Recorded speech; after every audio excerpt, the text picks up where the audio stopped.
Kapaglaom, maayong buntag kaninyong tanan. Ang atong hilisgutan karong Agosto 12, giuluhan og ang iyang sugo. Ang atong teksto makita sa Mateo 14:29.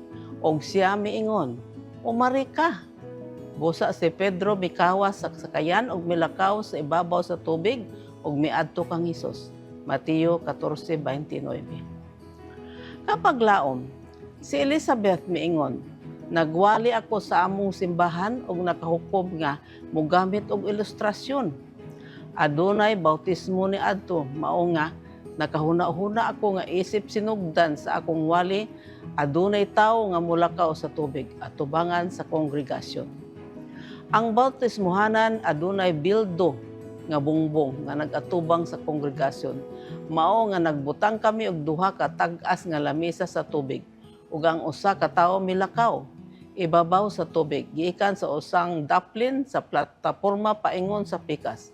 Medyo epektibo kadto nga ilustrasyon sa topiko sa wali nga ang tanang butang sumala sa grasya pinaagi sa pagtuo, ang kaluwasan nga dayon ug ang lakaw nga Kristohanon.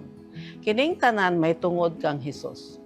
Human gipadayag ni Hesus ang iyang "ako mao" nga pagkatao samtang naglakaw siya sa tubig padulong sa mga tinun-an, adunay nahuna-unaan si Pedro ug kaniya mitubag si Pedro nga nag-ingon, "Ginoo, kung ikaw man og galing, panha ako diha kanimo sa ibabaw sa tubig."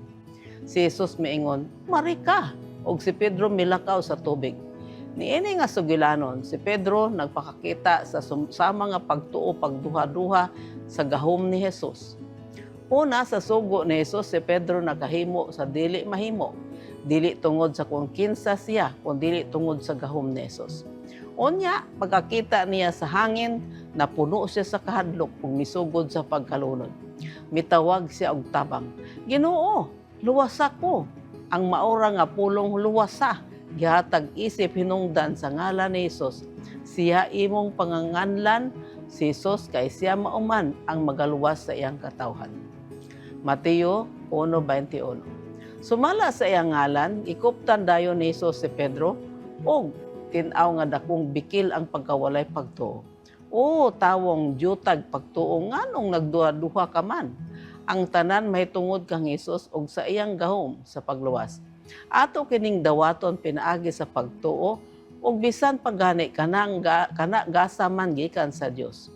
Sa diha nga si Hesus ug si Pedro misakay sa sakyanan, ang hangin mihunong. Mateo 14:32.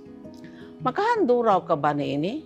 Usa ka pagsimba tunga-tunga sa lanaw, ang mga tinuna nakaamgo nga sila anaa sa presensya sa anak sa Dios ug sa iyang labaw sa kinaiyahan nga gahom sa pagluwas. Og sila nga didto sa sakayan, misimba kaniya og miingon, "Sapagkat tinuod ikaw maong anak sa Dios ug sa iyang labaw sa kinaiyahan nga gahom sa pagluwas." Kapaglaom, kini ang ikaduha ug katapusang higayon. Ang unang higayon didto sa mga mago sa 2:11, diin si Hesus gisimba sa wala pang iyang pagkabanhaw niini nga ebanghelyo. Nagpadayon siya nga mao lamang ang usa ka takos sa atong pagsimba. Kining tanan may tungod kang Hesus. Mag-ampo kita. Diyos ug may gugmaon nga man sa langit, takos na nga simbahon tungod ikaw man ang Diyos sa tanan ug kanimo walay imposible. Salamat nga ikaw ang among Diyos. Tabangi kami nga ikaw lamang ang among saligan sa adlaw nga tanan. Sa ngalan ni Hesus. Amen.